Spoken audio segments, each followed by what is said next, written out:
আমরা চলেছি এনজেপি, সেখান থেকে মিম টি গার্ডেন।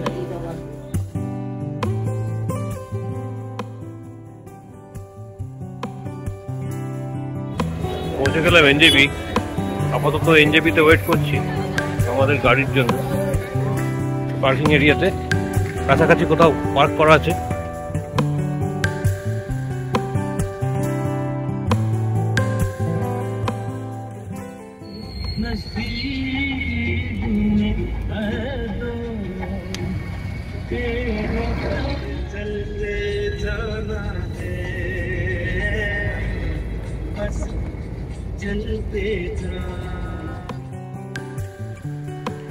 এনজেপি ছেড়ে চলেছি মিরিকের দিকে। একবার থামবো গোল পাহাড়ে গোপালধারার চা খাওয়ার জন্য। চা বাগানের ভেতর দিয়ে মিরিকের অতুলনীয় সুন্দর রাস্তা, এর জন্যই এতদিন ধরে এত অপেক্ষা। এখানে চা খেতে পারেন, চা কিনেও নিয়ে যেতে পারেন নিজের জন্য এবং গিফট আইটেম হিসেবে। এছাড়াও বিক্রির জন্য রয়েছে আরও রকমারি আইটেম। সামনে দেখা যাচ্ছে গোল পাহাড় আর তার সাথে লাগোয়া গোপালধারা টি এস্টেট। চায়ের স্বাদ, বেড়াতে যাওয়ার মুড, পারিপার্শ্বিক পরিবেশ, সমতল ছেড়ে এসে প্রথম একটা ঠান্ডা হাওয়া, এ এক অন্য অনুভূতি। গোপালধারা ছেড়ে বেরিয়ে চলেছি ঋষি রোড দিয়ে, আমাদের গন্তব্য সুখিয়া পুকুরি। এই রাস্তা দিয়ে চলার স্বপ্ন আমি বাড়ি ফিরেও দেখি প্রায়। রাস্তার মধ্যে হঠাৎই আরম্ভ হলো শিলাবৃষ্টি, এ যেন এক বাড়তি পাওনা। যাচ্ছি লিটল ফরেস্ট হোমস্টে, সুখিয়া পুকুরি এলাকা, মিম টি এস্টেট থেকে কাছে। নিউ জলপাইগুড়ি থেকে সরাসরি একটানা গাড়ি ভাড়া করলে অ্যাপ্রক্সিমেট 3,500 টাকা লাগবে। নইলে শেয়ার গাড়িতে এনজেপি থেকে সুখিয়া পুকুরি পৌঁছে সেখান থেকে আবার গাড়ি ভাড়া করে লিটল ফরেস্ট পৌঁছানো যাবে। এক্ষেত্রে হোমস্টের সাথে আগে থেকে কথা বলে নিলে সুবিধা হবে। গোলপাহাড় থেকে সুখিয়া পুকুরি এসে একটা বাইফার্কেশন, একদিকে গেছে ঘুম, একদিকে গেছে মিম টি গার্ডেন। মিম টি গার্ডেনের দিকে রাস্তা ধরে আমরা এখন নামছি। আর রাস্তার অবস্থা একটু খারাপ। পৌঁছে গেলাম লিটল ফরেস্ট হোমস্টে। প্রতিবারের মতো এবারও আমাদের ট্রিপের ব্যবস্থা করেছেন ট্রাভেল ড্রিমস। ওনাদের ফোন নাম্বার নিচে দেওয়া থাকবে।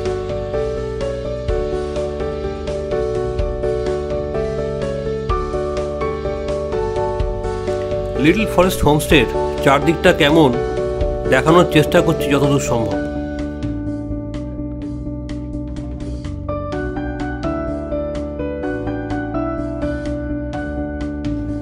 আগামীকাল ঘুরে আসবো লিটল রঙ্গিত রিভার বেড আর মিম টি এস্টেট থেকে।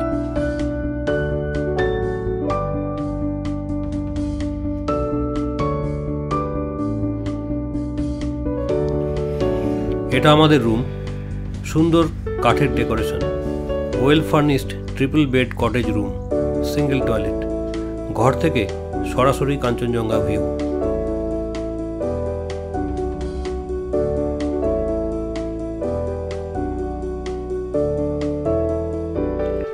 প্রতিটা কটেজের বাইরে ছোট একটা ব্যালকনি এবং বেশ কিছুটা খোলা জায়গা। আকাশ পরিষ্কার থাকলে কাঞ্চনজঙ্ঘা সমেত সুন্দর ভিউ। পুরো হোমস্টের বেশিরভাগ জায়গা থেকেই একই রকম ভিউ, কারণ সামনে কোনো বাধা নেই।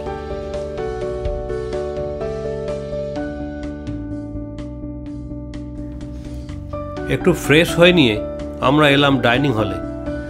যথেষ্ট বড় আর পরিচ্ছন্ন ডাইনিং হল।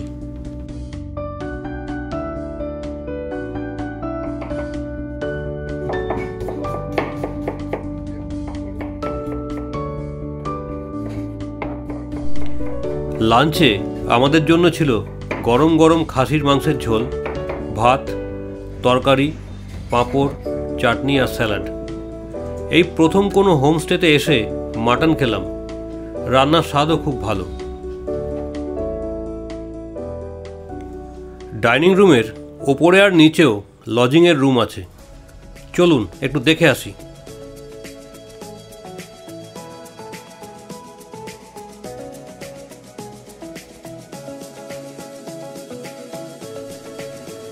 দুটো ডবল বেডরুম,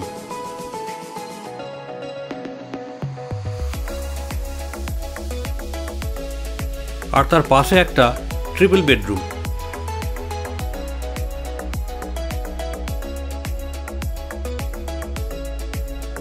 এটা একটা ডবল অকুপেন্সি কটেজ,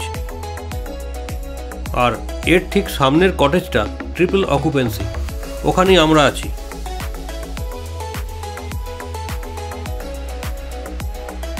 বাগান থেকে ওপরের দিকে উঠে গেলে একটা 6 বেড ডরমিটরি, ডরমিটরির এন্ট্রান্স, সাথে একটা দারুণ ব্যালকনি। 6 বেড ডরমিটরি, এটাই সবচেয়ে উঁচু ঘর। 3টে double bed, wooden decoration, double toilet. এই হোমস্টের সবকটা টয়লেটেই 24 ঘন্টা গরম জলের জন্য গিজার লাগানো রয়েছে এবং properly maintain toilet.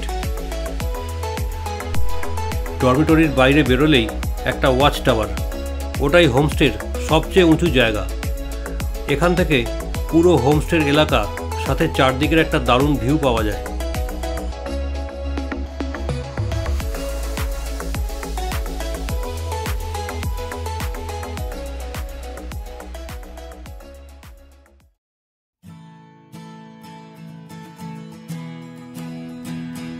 Little forest homestay থেকে বেরিয়ে আমরা এখন চলেছি মিম টি এস্টেটের দিকে, সেই সঙ্গে রঙ্গিত রিভার বেড।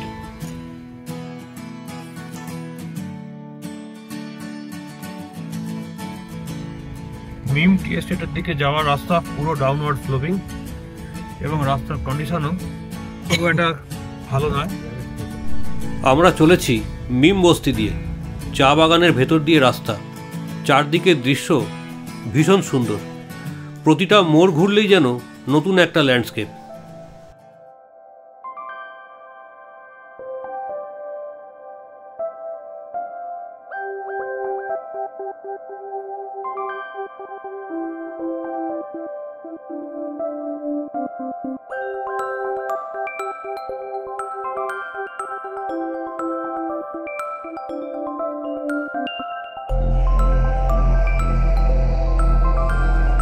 এরপরে আর গাড়ি যাবে না, বাকিটা পায়ে হেঁটেই নামবো।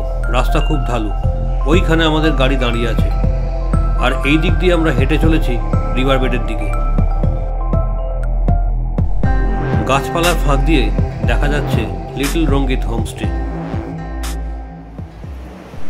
আমাদের সামনেই লিটল রঙ্গিত নদী, নৈশব্দের মাঝে শুধু নদীর জলের শব্দ।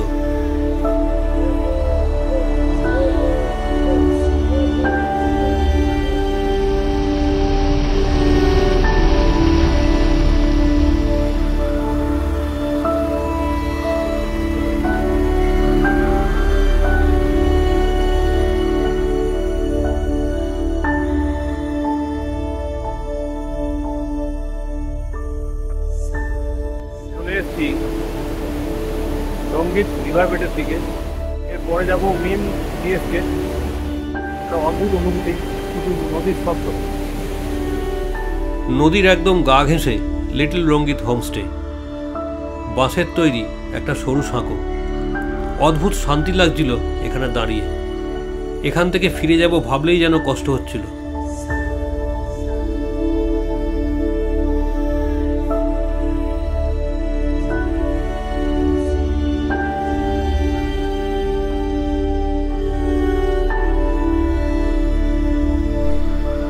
নদীর ধারে বেশ কিছুক্ষণ বসে রইলাম এখানে। আমার জন্যে সময় যেন থমকে গেছে।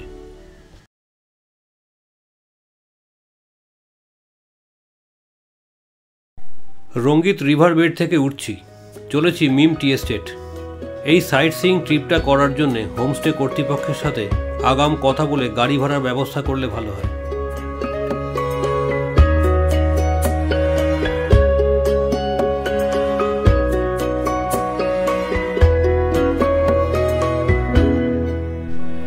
পৌঁছলাম মিম টি এস্টেটের বাগানে। বাগান লাগোয়া একটা হেরিটেজ হোমস্টে। রিসেপশনে আমরা চা উৎপাদন সংক্রান্ত প্রচুর তথ্য জানতে পারলাম, আর সেই সঙ্গে স্বাদ পেলাম বেশ কয়েক রকম ডেলিকেট চায়ের। এই চা এখানে কিনতেও পাওয়া যায়। इसके लिए 8 किलो पत्ती डेली उठाएंगे तब जाके आपका ये सब चाय बनता है। ये SFTGA 41, FTGA 41 सुपर फाइन। इसको क्या करते हैं? 2 बर्ड्स को 2 लीफ एंड बर्ड्स को खाली प्लग किया जाता है। अच्छा,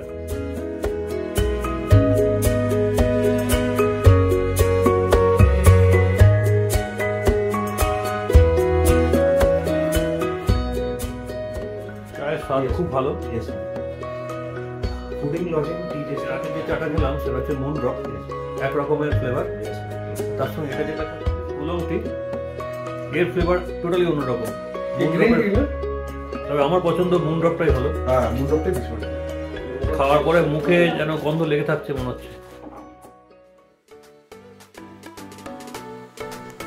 এটা এই হেরিটেজ হোমস্টের সবচেয়ে সুন্দর রুম। ঘর থেকে একেবারে ডাইরেক্ট টি গার্ডেনের ভিউ, আর আকাশ পরিষ্কার থাকলে সাথে কাঞ্চনজঙ্ঘা ভিউ ফ্রি। এই ঘর থেকে বেরোলেই একটা বড় ট্রিপল বেডরুম, আর তার বাইরে একটা সুন্দর ড্রয়িং রুম। ড্রয়িং রুম থেকে বেরোলেই রিসেপশন। হেরিটেজ ফ্লেভার রয়েছে দেওয়াল, ফার্নিচার, জানলার সার্সি, পর্দা সব কিছুতে। এই মিম টি এস্টেটের উচ্চতা 5000 ফিট। বর্তমান মালিক অ্যান্ড্রিউল, আদি ব্রিটিশ মালকিন যার উদ্যোগে এই বাগানের গোড়াপত্তন। তিনি চা শ্রমিকদের কাছে পরিচিত ছিলেন মিম সাব অর্থাৎ মেম সাহেব। সেখান থেকেই এই নামের উৎপত্তি। মিম টি গার্ডেনের প্রসেসিং এরিয়াতে ঢুকেছি। ভিতরে ক্যামেরা নিষিদ্ধ। গাইড সাহেবের থেকে অবশ্য চা উৎপাদন সংক্রান্ত প্রচুর অজানা জ্ঞান আহরণ করলাম। এই ফ্যাক্টরিতে এখনও প্রায় 100 বছরের বেশি পুরনো যন্ত্রপাতি দিয়ে একেবারে পুরনো পদ্ধতিতেই চা পাতা প্রসেস করা হয়ে থাকে এবং বিনা পেস্টিসাইড প্রয়োগে। এটা ভারত সরকারের অধীনে একমাত্র চা বাগান।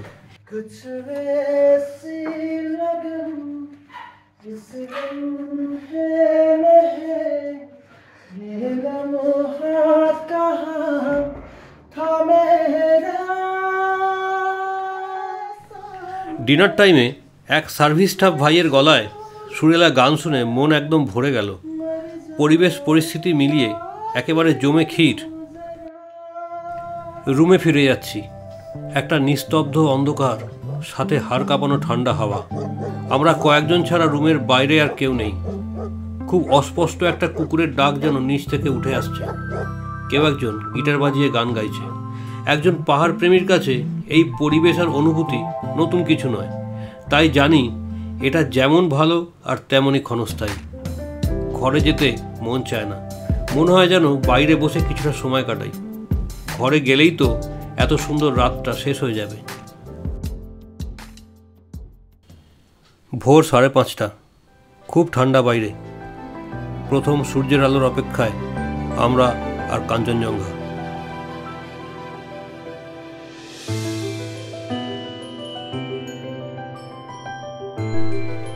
অপেক্ষা সার্থক হলো। মন ভরে গেল। বিভিন্ন রঙে আঁকা জলছবির মতো পাহাড়ের রেখা। দিনের প্রথম আলোর সোনালি ছটা কাঞ্চনজঙ্ঘার ওপরে। হোমস্টের জানলার কাঁচেও সেই ছবিরই প্রতিফলন। মিম থেকে কাছাকাছি অন্যতম ঘোরার জায়গাগুলো হলো সুখিয়া পোখরি 7 কিলোমিটার, জোর Pokhri 8 kilometre, Lepcha Jagat 9 kilometre, Manebhanjan 13 kilometre, Pashupati market 15 kilometre, Bijanbari 18 kilometre, Darjeeling মাত্র 22 কিলোমিটার আর মিরিক 28 কিলোমিটার। সুতরাং দার্জিলিং বা সান্দাকফু ট্রিপের সময় এইখানে এক রাত থেকে গেলে মন্দ লাগবে না।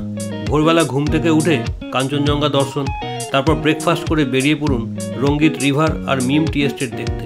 ফিরে এসে লাঞ্চ করে বেরিয়ে পড়ুন পরবর্তী গন্তব্যের উদ্দেশ্যে। ভালো লাগলে এর থেকে বেশি সময়ও এখানে থাকতে পারেন।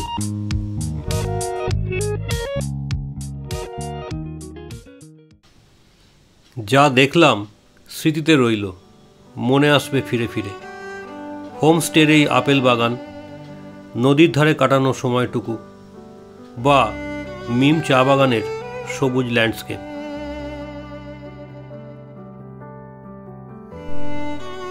এবার ফেরা, আবারও ফেরা, স্বপ্নের পাহাড় থেকে শটান কর্তব্যের সমতলে। সমতলেই জীবন, সেখানেই জীবিকা, তাই এই ফিরে যাওয়া। জানি না কেন বারবার পাহাড়েরই স্বপ্ন দেখি, ভাবতে থাকি আবার কবে আসবো ফিরে।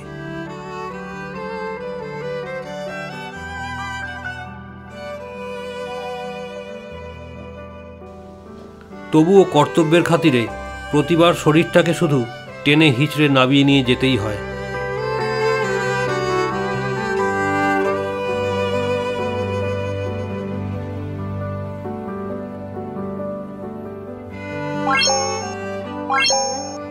What?